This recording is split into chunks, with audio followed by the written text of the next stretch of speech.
Pre, mali yung ginagawa mo. Dapat nag-iinom ka.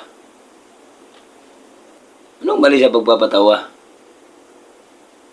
Kailangan ba mag-inom? Pagsabayin nyo nagpapatawa tsaka nag-iinom. Pwede ba yun? Yun ang mali. Di ba? Kaya nga ayoko na mag-inom eh. Kasi pag nag-iinom ako, naalala ko yung nakaraan ko. Kung paano ako nasaktan. Charot.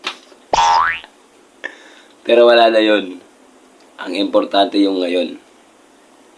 Yung meron ako anak, ang inspirasyon ako, kaya ako ginagawa to. Yung magpapatawa dahil sa anak ko.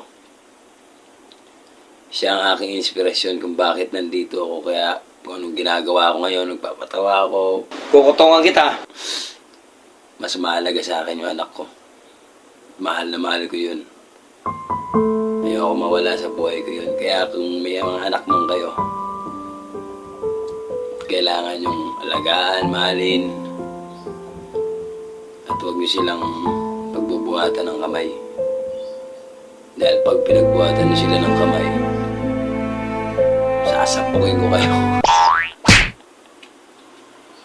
Tara, mag-inom tayo. Punta dito. Kung gusto mong mag-inom ako, jamming tayo. Let's go!